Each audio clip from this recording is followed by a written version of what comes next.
Alors moi, je suis encore en Lituanie, donc je suis parti en septembre 2013 et je reste jusqu'à la fin de janvier 2014, donc jusqu'à la fin du mois. Et puis c'était simplement un échange, donc dans mon université, il y a possibilité de faire un double diplôme, mais moi j'ai pas pris le double diplôme. Ok. Pourquoi as-tu choisi de partir en échange universitaire et pourquoi cet établissement? Pourquoi en échange universitaire? Parce que moi, on n'avait pas trop de choix. En gros, c'est soit on fait un stage à l'étranger, soit on fait une université. Donc, j'ai préféré faire une université parce que c'est un peu plus facile que de trouver un stage à l'étranger. Et ensuite, pourquoi la Lituanie? Pour plusieurs raisons. Déjà, je voulais un pays où on parle bien anglais. Et ici, tous les jeunes de moins de 35 ans, ils parlent bien anglais. Ensuite, je voulais pas un pays trop loin ou qui me dépayse trop, comme la Chine ou l'Inde. Et puis ensuite, il y a plusieurs raisons. Par exemple, je parle pas espagnol, donc je pouvais pas partir en Amérique du Sud. J'avais pas forcément les notes pour partir aux États-Unis, donc j'ai même pas postulé. Et puis voilà, c'est un pays aussi où c'est pas cher. Du coup, c'est pratique, on peut plus profiter que dans d'autres pays. Quelles sont les conditions requises pour intégrer l'établissement au niveau TOEIC ou au niveau des notes? TOEIC, non, il y a rien qui est demandé, absolument rien.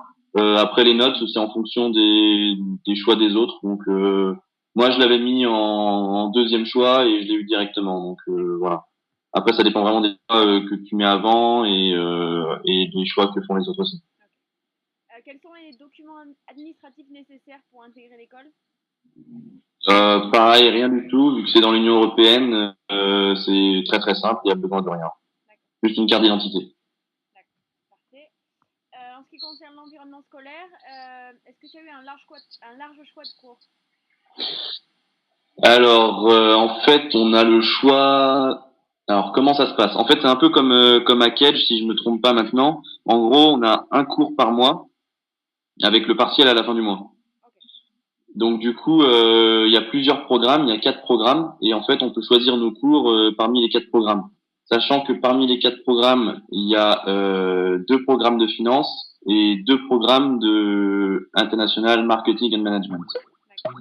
Donc les cours sont soit finance, soit market ou plus global comme RSE ou innovation. Voilà. Il n'y a pas de cours, par exemple, je sais pas, de négociation ou de management commercial. Il y a pas des cours comme ça. D'accord, c'est plus global, quoi. Ben, ça dépend. En fait, c'est un peu plus spécifique si on veut faire du market, mais il n'y a pas de cours commercial, on va dire, D'accord. commerciaux. Est-ce que le niveau des cours était élevé et est-ce que le fait d'avoir eu les cours en anglais n'était pas trop dur? Vu qu'il parle super bien anglais, mais dans un anglais très simple, c'est pas comme, je sais pas, les Indiens avec leur accent difficile à comprendre, c'est très facile à comprendre. Les cours en anglais, c'est absolument pas un problème, à partir du moment où c'est parler quelques mots. Ensuite, au niveau des cours, il est assez, je dirais, faut être sérieux. Enfin, c'est possible de rater des cours. Voilà.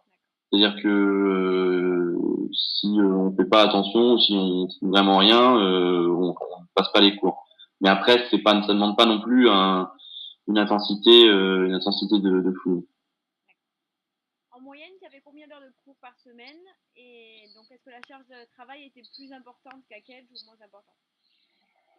Euh, alors la charge de travail est pas très importante parce qu'en fait on a 30 heures de cours par mois. Donc réparti sur 4 semaines, ça fait une moyenne à peu près de 10 heures de cours par semaine. Donc c'est vraiment pas exceptionnel.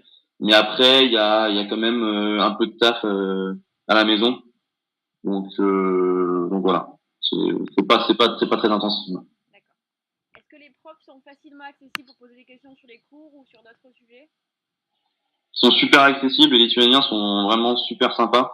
Donc il n'y a pas de problème. On peut aller voir. En général, à la fin du cours, enfin pas à la fin de chaque cours, mais à la fin du cours global, on va boire une bière avec le prof.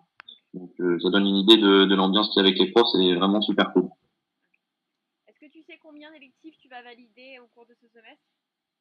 30 crédits, donc ça fera, en fait, les électifs valent 6 crédits, donc 5 fois 6, 30. Donc 5 électifs de 6 crédits. Un par mois. À propos de l'environnement étudiant, est-ce que tu as ressenti le mal du pays pendant ces jours? Et si oui, est-ce que ça s'est atténué avec le temps? Pas du tout de mal du pays, parce que en fait ici c'est pas très dépaysant comme je le disais. Donc en plus il y a relativement ouais, il y a quand même assez pas mal de Français. Comme après je crois qu'ils ont supprimé l'université, mais là dans mon année il y a 2 universités partenaires avec Euromed. Donc ça veut dire que on est une quinzaine de Romédiens. Donc il y a pas de quoi être dépaysé. Et puis au pire, pour ceux qui sont vraiment dépaysés, il y a des billets qui sont pas forcément très chers pour retourner sur Paris. Donc voilà, non, c'est pas de mal du pays. Ok. Est-ce que tu peux me raconter ton arrivée à l'université? On arrivait à l'université. Alors, comment ça s'est passé? En fait, on était toute la promo était dans un amphi. Ça veut dire autant les Lituaniens que les Erasmus. Et il y a eu une présentation par le directeur et puis on va dire tout le board de l'université pendant, je sais pas, 1 ou 2 heures. Et après, ils ont fait, je crois que ça s'appelle le gâteau de bienvenue, le gâteau de l'amitié, je sais pas. En gros, tout le monde était regroupé dans une espèce de chapiteau, puis ils nous servaient un petit verre et puis un bout de gâteau, et puis après on a fait une grande photo tous ensemble. Et voilà. Comment s'est passée ton intégration dans l'école?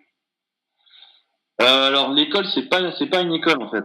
C'est-à-dire que c'est pas du tout comme une école de commerce, c'est vraiment une université, donc il n'y a pas une ambiance comme il y a dans toutes les écoles de commerce. C'est vraiment, on va là-bas pour les cours et puis c'est tout. Donc il n'y a pas vraiment d'ambiance ou quoi que ce soit. Après, si c'est au sein de la classe, les gens sont vraiment super abordables, super sympas, donc on peut discuter facilement avec les gens, même si on les connaît pas, il n'y a pas de problème. Donc très bonne intégration dans la classe. Est-ce qu'il y a des activités organisées par l'école, des activités extrascolaires?